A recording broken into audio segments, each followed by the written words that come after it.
Are you overwhelmed by the sheer amount of games released on Steam?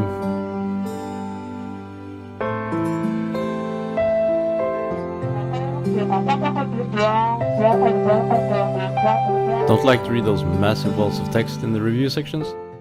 Then this channel is for you. Welcome to the Truck Stop for quick and easy information on the latest releases. I buy these games from my own pocket and review them so you don't have to.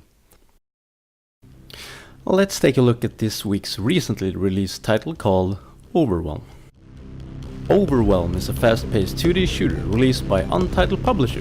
This is their only released title on Steam so far. Overwhelm is a one-hit death with 3 lives sort of game. Once you die 3 times, you have to restart.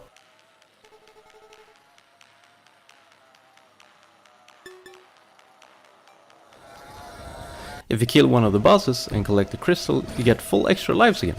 So if you're on your last leg on the boss fight, you can take a quick breather once you finish them off.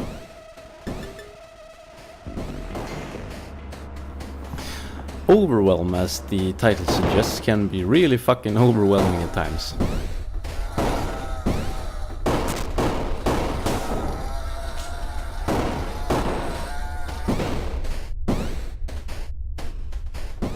Enemies spawn anywhere.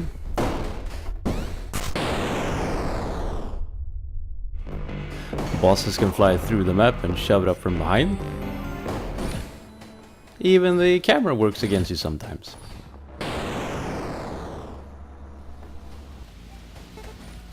But that's all part of the charm of this game. The game is frustrating, yes, but it really nailed that good feeling you get when you successfully get to the boss.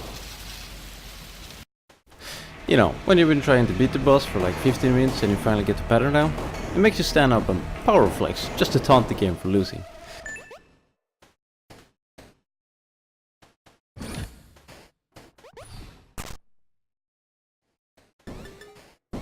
Nowadays, you really don't get those adrenaline rushes from trying to dodge incoming projectiles and bosses anymore.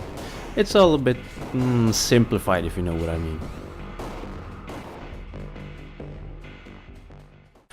So the game is divided into the boss fights, basically. You have 5 bosses that needs to be taken down.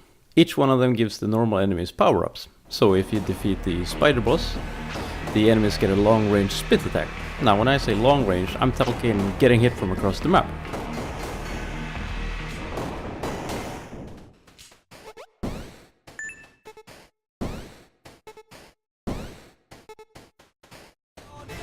It's complete bullshit, but I love it. It makes you behave completely different in order to win. It trains you to become more aggressive and more agile.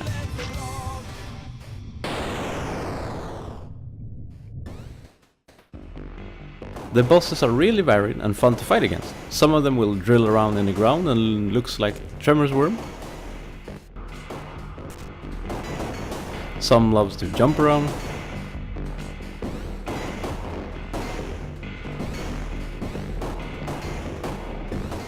Others simply fly around.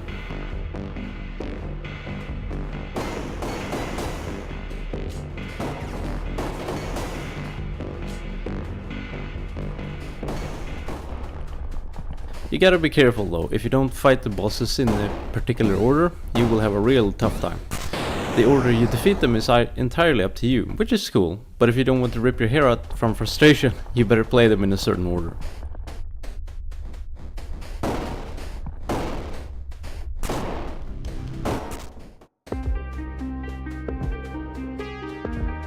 So story-wise, it's quite simple. When you first start the game, you're riding on a horse with a sweet gun.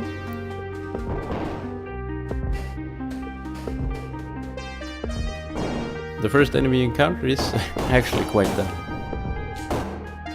Moving along, you come to a large pit, and once you jump down into the hive, it's up to you to collect the 5 crystals from the monsters that live in there.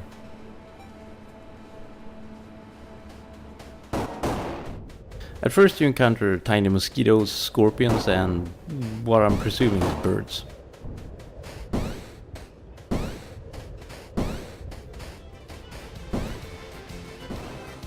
In the later stages you face up against some pretty powerful scorpions, worms, bats and, well, tanks from the looks of it.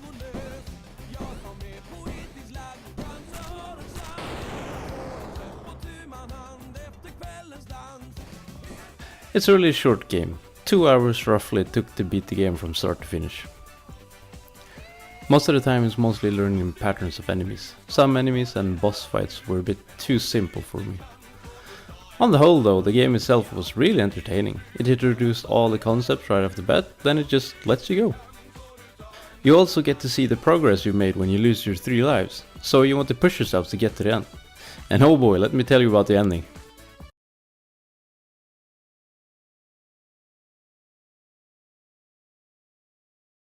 In the end I killed the Kraken as my last target, and then you get hit by this black blob that follows you around.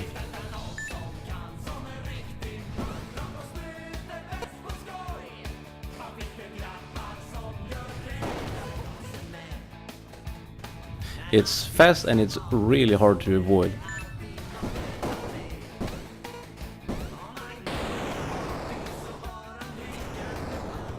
Once you get past this stage, it follows you into your previously thought safe house. So now you're not safe anywhere.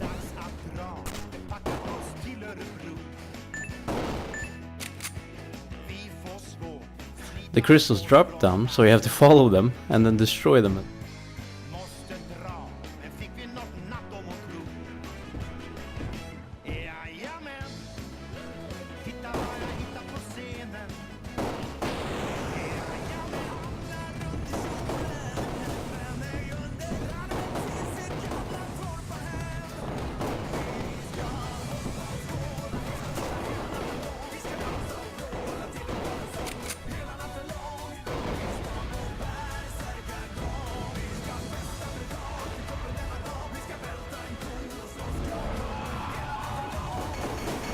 Everything explodes and the thing crawls up and follows you around. It goes through all the different enemies, shape-shifting, kinda like the monster from the thing. And once it has depleted all of those, it turns into you, going into one last showdown. Once you've killed it, the game is over.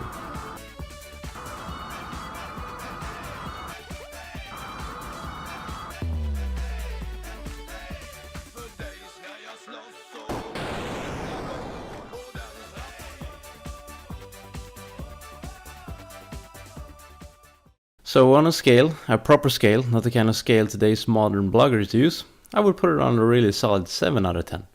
It's good shooting, it's challenging, it's a bit short, but overall a well-crafted game. Fantastic music, superb artwork, and I hope for lots of success for this studio. They obviously put a lot of love in this. Now of course this is the part where you know what to do. Click that subscribe button, hit the bell button, and follow me. Let's do this, people.